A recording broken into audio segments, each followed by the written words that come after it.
How many of you had coffee, tea, awake? The rest of you are waiting in line, I'm guessing. I decided to skip it. So how many of you know what the word entrepreneur is? Huh? What's an entrepreneur? Who's an entrepreneur? If you have an idea, just materialize that idea and put it in front of public and get some money out of it. So get some money out of it. So why do you become an entrepreneur? Or why do you start your own thing? Fed up with your company? Fed up with your boss? Huh? Why else? A lot of us become entrepreneurs to make money, right? I'm wearing something like that, a t-shirt. But an entrepreneur is a person who kind of starts his own company, builds in his own products, sells it, tries them out, whatever. Because, well, startups are very small. You don't have a team of 100 people to do 100 different things, correct? So that's what an entrepreneur is. But when you look at a developer, what does a developer do? How many of you all of you have college students, right? You all worked on your projects. How many of you have written all your lines of your project?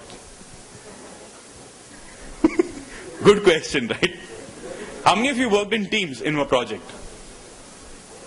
So you wrote particular modules. Okay, let me rephrase another question. How many of you know about everything about your own project? Okay, so for the lady who laughed. But it kind of gives you an idea, right? We as developers have this mindset that we have this module, we're going to work on this module. How this module interacts, probably we'll work on it. What everybody else does is their own problem. I have to have my module which is perfect. Correct? That's a developer's mindset. Okay? And over here we are at NitroDroid. What is NitroDroid? An Android event. So who are all of us, or who do we want to become? We want to become an app developer. So what's the difference between a developer and an app developer?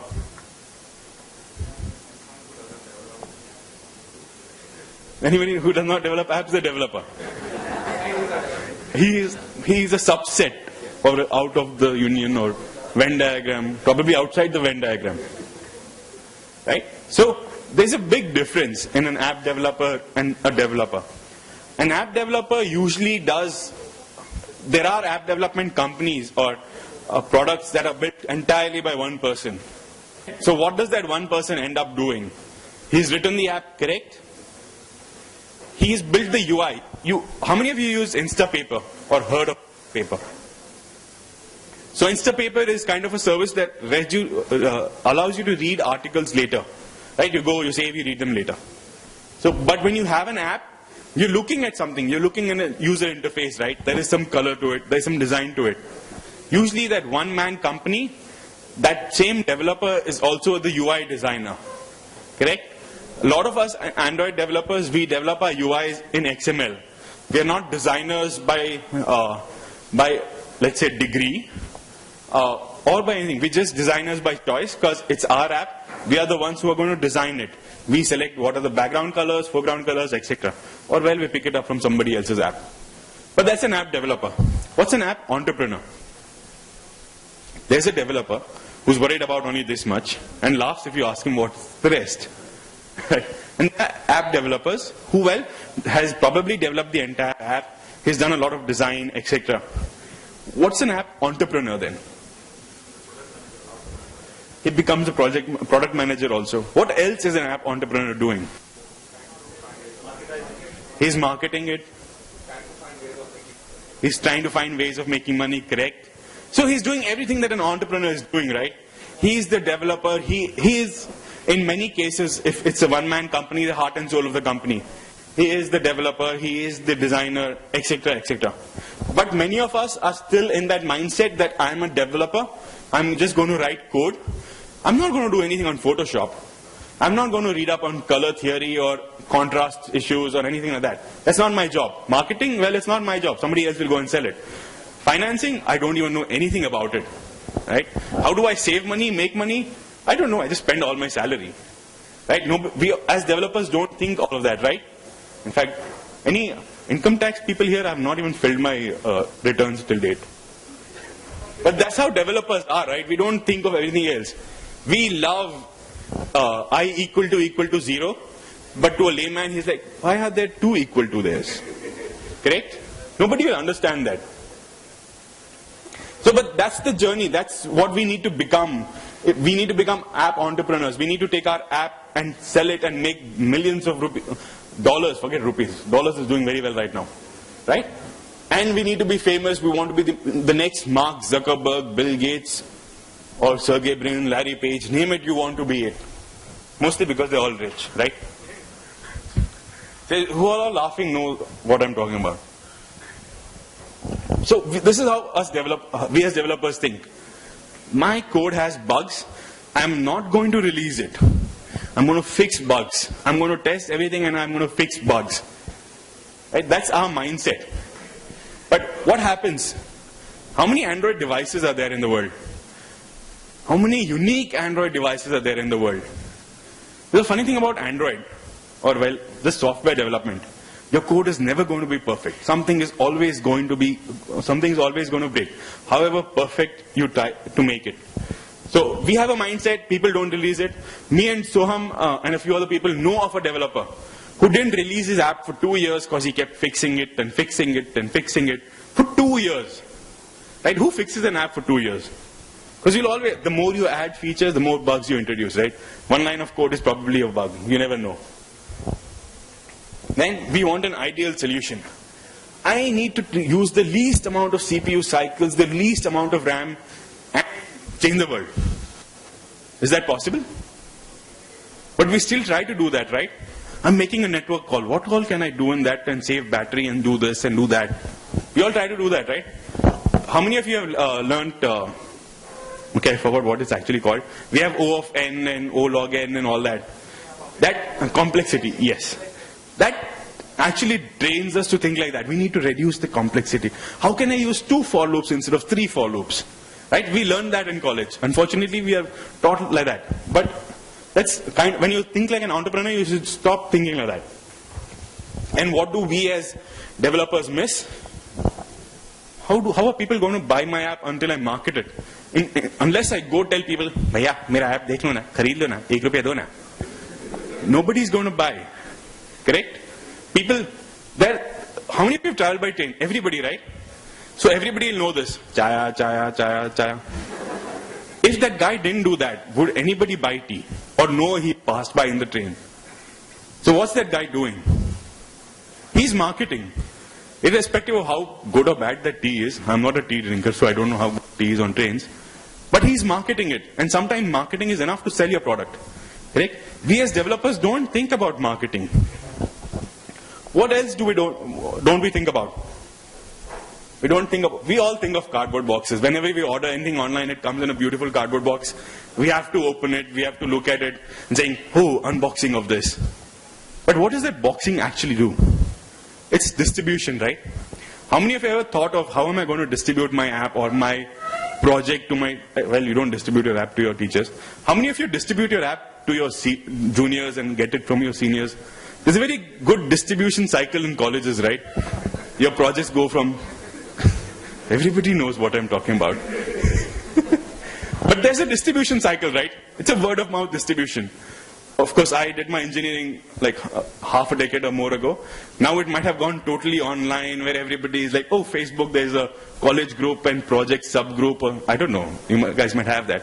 But that's a distribution channel, right? So over there we do think of how do we distribute projects. But anywhere else we usually don't think of, right? Actually, you guys have even never thought of how to distribute your project. It just happens. Have you ever thought of that project moving semester by semester as a distribution channel? But it does go, right? And everybody gets it. Which is why usually, at least I don't know about over here, in BTU everybody does just one project in third year. Second year, paint. Do you guys do it over here? It's the same paint over and over again. I think even the professors know that, okay, this is the seniors project. Right? But this is what we forget or we don't do. Or we're not trained to think of. We don't think of this too. How many of you have tried to sell your engineering projects? How many of you have thought you can make money out of your engineering projects? Right. Okay, somebody tell me how many, oh, you've tried to sell it? What did you make? So here's an entrepreneur. Did you sell it? Okay. This is an even better entrepreneur. And there's no product, but she's trying to sell it. But that's a good thing to do, right? You're already thinking how you can sell it. So let's see what she's trying to build. What are you building? A tap-to display where we are trying to connect our tablet or Android mobile directly to the projector wirelessly. That is, it should transfer whatever we are doing on our phone or tablet, it should directly transfer on the projector. So that is what we are trying to do. Where are all the speakers? All of them know there's a market for this, right? Well, she already knows. See, this is a great entrepreneur. Yes, there's a market for it, which is why I'm working on it. This is a good entrepreneur. So there's a market for this, right? Where are the other speakers? There's a market for something like this, right? See, where do you pay? You got a customer. So that's how an entrepreneur thinks. Right? Guys, what's my business plan? How am I going to sell it? Right? If I don't sell it, then what else? How am I going to make money? At the end of the day, I need to make money unless I'm building an open source software. Because then, well, somebody will hire me by looking at my code. Anyway. So this is what we kind of tend to forget. You should take his contact anyway. And if you can't sell it to him, he can probably still guide you somewhere.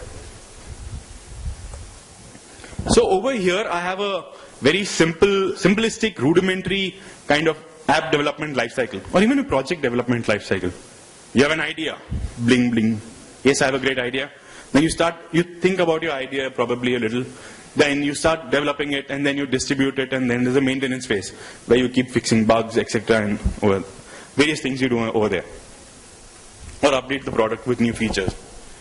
So what I'm going to do now is I'm going to talk of each of the phases, and I'm going to talk about people you need to think as. Not necessarily people, but category of people you need to think as. Excuse me. So the very first phase, ideation. Who do you need to think as an ideation? You need to think as a CEO and an entrepreneur. You need to figure out what your market is. If you're building an app, has anybody else built an app? If yes, how you can improve it? If not, make it quicker, because, well, there's probably a demand for it. If you have a competition, try to figure out what your competition is doing. How you can make your product better. Or in our case, how you can make your app better than your competition. Because if your competition is better than you, nobody's going to use your app. Right? If you're making a Hello World project, make sure it's the most beautiful Hello World project. How do you do that? How do you make a beautiful Hello World project? Android. How many of you are in the workshop in the morning, Som's workshop? You guys did Hello World, right? So, Som, you did Hello World. Yes, you did. Don't raise your hand. You were teaching. But how many of you have done a Hello World project?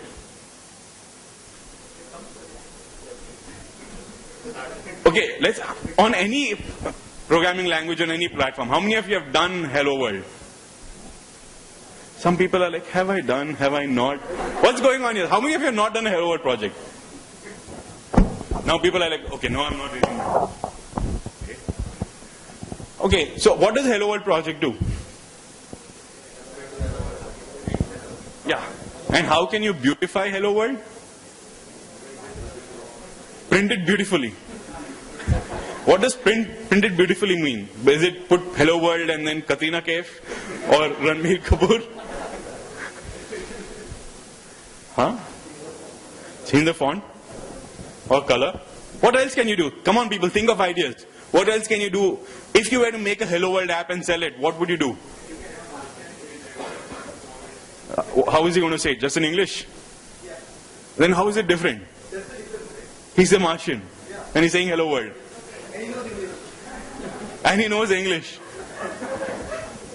Well, that goes in the comedy category. Would you kind of try to make it in different colors? Would you put it in different languages? Would you remove the word hello? And no, sorry. What? Yes. Let's say, would you remove the word hello, the word world and print hello in like all the languages possible? Huh? Yeah. Then why would people buy that app? Think. You really still don't know. Think. It'll teach people how to say hello or at least read it. in different languages, right? You suddenly took the Hello World program and made it a product. How many of you would, well, if not buy, at least still download that? Come on, people, it's a free app. I'm selling it to you. Right? But that's a better Hello World product, right? So if you understood your competition, that another student, imagine your teacher, for whatever reason, said, today you're going to have a quiz and you're going to make a Hello World project. This is something you try, right? To one-up your peers. Correct? You need to understand your competition and be always one step ahead of them. Or be better than them. Understand your user. If you take a Hello World project which says hello, and go, let's say, to Mars, where a Martian does not understand English, he would not use your app, right? You would need to convert it to Martian. So you need to understand your user, his needs, etc. Think long term. How would you take Hello World and think long term? Or take our version of Hello World where we took hello and displayed it in, let's say, 30, 40 languages. How do you think long term? How would you improve that product? Allow people to make submissions. You would have 100 more submissions probably, or 200 at the max. Then, actually more than that, my bad. But then, your next version of the product would have what? Other than, you probably have more words other than hello? Huh? Use animations? I don't know how, but great idea. More features like? Geolocate yourself and show hello in that, probably that country's language. Right? But that's how you're thinking long term, right? If my teacher gave me a year to make a Hello World product, or said, for a year I have to only work on Hello World, this is what I would do, correct? So that's how you think long term. And you need to think long term if you're building a product, not necessarily a Hello World project, it is just hypothetical. But that's what you do, right? And you also need, a CEO constantly keeps thinking of a business plan. A CEO's job is to make sure his company is making money, his products are doing well. So how would you make money on Hello World? Big question, right? Huh? Okay. Advertisements is one. It has to be a free app. Okay. I'm not from Ad Equity, by the way. So yes, that's for the Hello World, probably that's the solution. Use ads, because nobody will probably pay for it, because they can probably Google and get it. But if you had another product, you need to see how you would make money on it. I'm sorry? That app will give you all the transformation of whatever talks you want to do. Just a business. Some business plan. Yeah, business plans don't always succeed, but make sure you always have a business plan. When you're building an app, always think how you would make revenue. If not now, a year down the line. Some business plans are, I would just have 1 million users by the end of 8 months and then I will have a business plan. But that's still a business plan. That's some plan of sorts, right? Don't just dive into being an entrepreneur and without having a business plan. And then you start to need to think like a sales and finance guys. What do they do usually? They try to save money or make sure where did the money go kind of thing, right? They make sure your revenue is there. They calculate a bunch of anything to do with finance, right? You have to start thinking like that. If I'm building an app, what is going to be my operating cost of the app? If I'm using a server, how much is it going to cost me every month? Am I making that within the app, or am I going to put up cash of my own, for example? You need to start thinking of all that, right? If not, if there are competitors within the service I want to use, can I get hosting by somebody else for cheaper, etc. But you need to think of operating costs, because, well, building apps might be free, running them sometimes is usually not, especially if you have a server-side component to it. Then development. During development, you need to think like a product manager. A product manager, as it says, well, manages a product. But he kind of does all these also.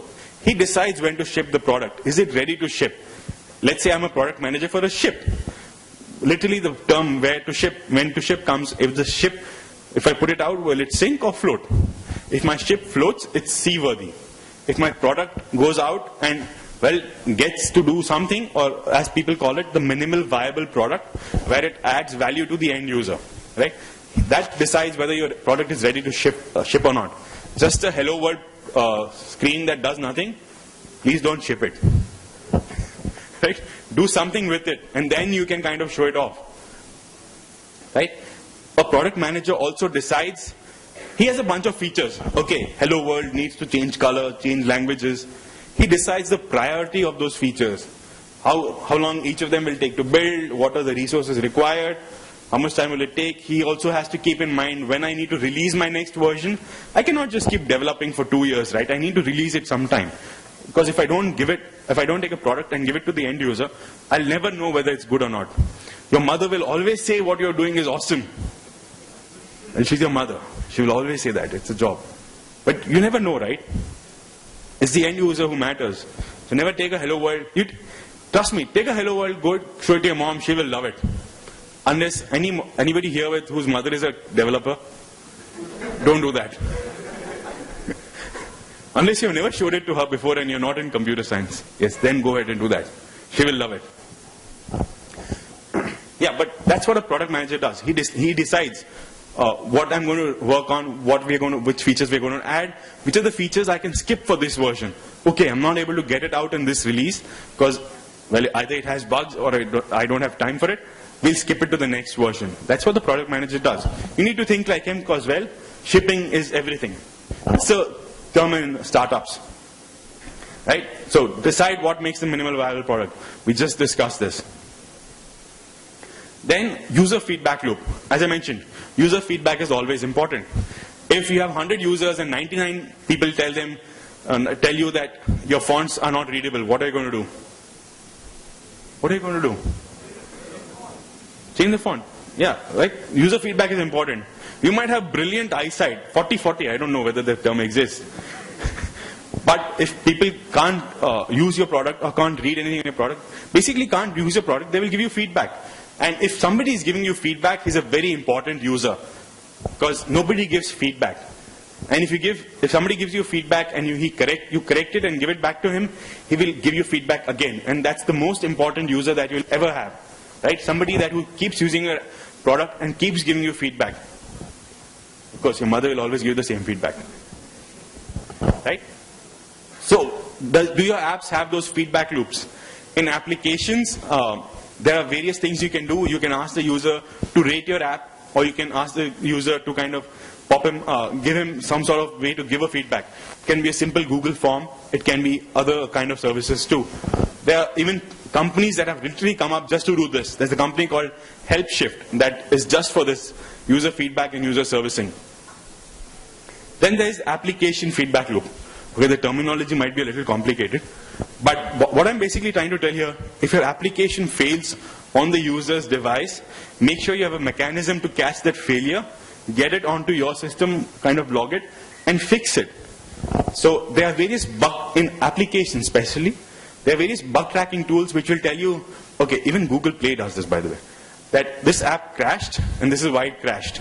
And if you notice that there's a certain crash happening a lot of times, you need to fix that immediately. Why? Yeah, exactly. You'll lose users. Users are everything, right? So make sure you have the user feedback loop and application feedback loop. How many of you think like designers here? Or have ever used Photoshop other than, oh, Photoshop, let me just try using it. Yeah, because we don't think like designers, right? You need to make sure your app looks good. Now in some cases that might not be required if your app is functional. In some cases when there's a need for an app and it performs that function and it does not look good, it's still going to be good enough to sell. But your app usually needs to look good because most of the times you're going to have competition who also make sure that app looks good. Right? I have a deck, it has certain look and feel. If somebody else has a deck that doesn't have a matching level of look and feel, what do you immediately do? Where's my phone? Twitter, WhatsApp, Facebook, right? Because if the slides don't look good, are you going to pay attention? Right? That's where UI design kind of matters. If your app doesn't look good, you might lose the user even though your app is brilliant. It might make the user $1 million, but it needs to look good. Right? The next 2 points are a little more advanced and in-depth. Make sure your colors kind of match. Don't put white backgrounds and gray text or some colors that kind of don't match, where the readability goes for a toss or the contrast is not there, don't have Govinda colors, if your app requires it, right? And something that people usually miss is make sure your app is color blind friendly, right? So I forgot the stats, but a lot of people are colorblind, and depending on the colors you use, the user might not be even able to make out what your app is. He might lose the text in your background, etc. You can actually read up on this. I don't have a lot of details here, but it is important. I don't have the numbers for you, but it's very important that you make sure that you overall think like a designer. Where was the 10-minute thing? Okay, now distribution. During distribution, most important, think like a marketer. You need to sell your app, even if it's not ready. My product does this. You're selling your app, right? When it comes out is a different matter. But find your customers quickly, even before it comes out. So there are different kinds of marketing. There is organic marketing, where you don't pay for your marketing. It might be word of mouth, or if a user talks to you about your product to another user, that's organic marketing. Then there is inorganic marketing, where you're actually paying to get some marketing. It might be classifieds in newspapers, it might be sponsors at events, and it's required. Or it might be people trying to show you ads about an application, which again is required. There's nothing wrong in inorganic marketing. But like television shows, everybody has hoardings about the television shows. Movies, everybody has hoardings, everybody has TV ads. They're all inorganic or paid marketing. Then there is viral marketing, which is very hard to get. But if you do get viral marketing, it is insane. How many of you remember any viral marketing campaigns? Which one? Hike? Hike mobile app. What did they do? You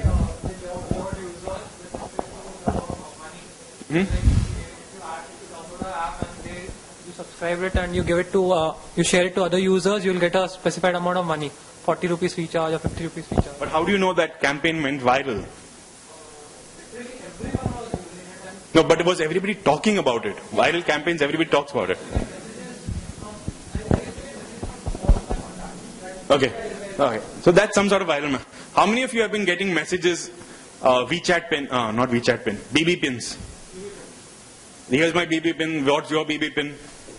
Nobody's been getting it. People are laughing, but...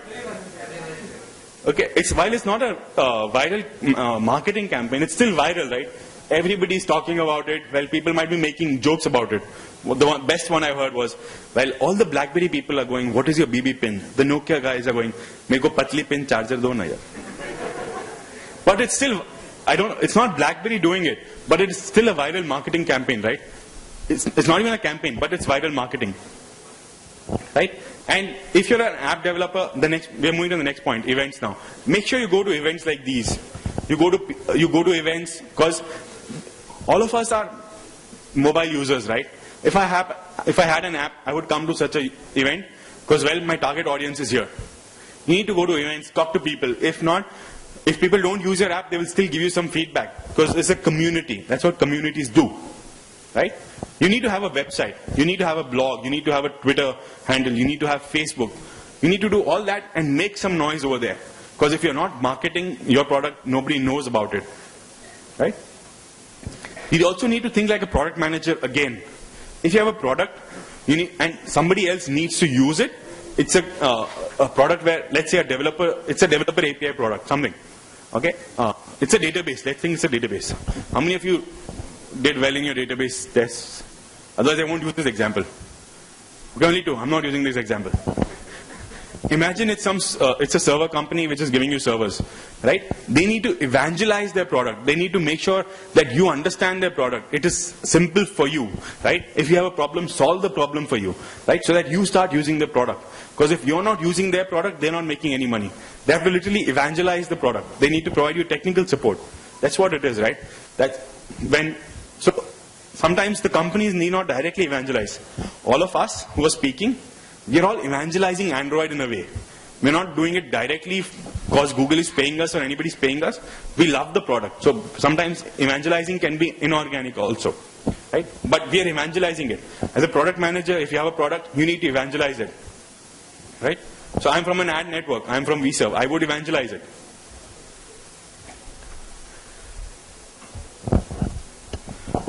then in the maintenance phase. It's the kind of almost the last phase. Again, it's not always the same flow that goes for app development. But if you're a CEO or an entrepreneur, you would think, okay, what next? I have a product out. People love it. Now what do I do? Right? It's like if you're a director, you made, let's say, Krish 1. What do I do next? Krish 2. What do I do next? Krish 3. You're constantly doing something, right? You're either building something, you're improving on it. So you need to think what you'll do next. So you need to, how many of you have heard of the word pivot in startup terms? Right? Pivot is something where if I'm an entrepreneur, I'm building X. Suddenly I realize X is actually better off doing Y, and I've built Y. It has nothing to do with X. I literally made a whole new product and that's selling better. That's what pivoting means. We are all trying to do something and then we suddenly pivot to do something else and that is successful. Right? That's what a pivot is. Right? Or do you build a new version of it? Do you build Star Wars 1, 2, 3, 4, 5, 6 and now 7 will come out. Right? Or Krish 3 will come out. Do you need a new version? Because your old version, you cannot improve the old version enough to actually keep your users or get more users. What is your long-term plan? Are you going to keep sticking with the product? Are you going to diversify, build more products?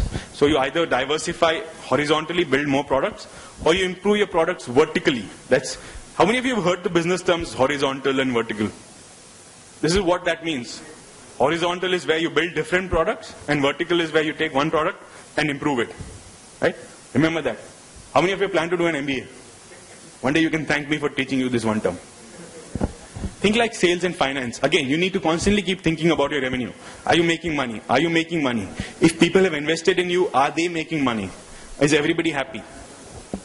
So that's the maintenance phase. 1 minute. Okay, he said 1 minute, I'm done, I'm good at time. So my email ID is here, my Twitter handle is here. How many of you can read some code? Okay, any questions? Everybody's reading the code. Compiling. Yeah, so if you have any questions, you can ask me right now, or you can contact me on my Twitter or email handles. No questions? Thank you guys.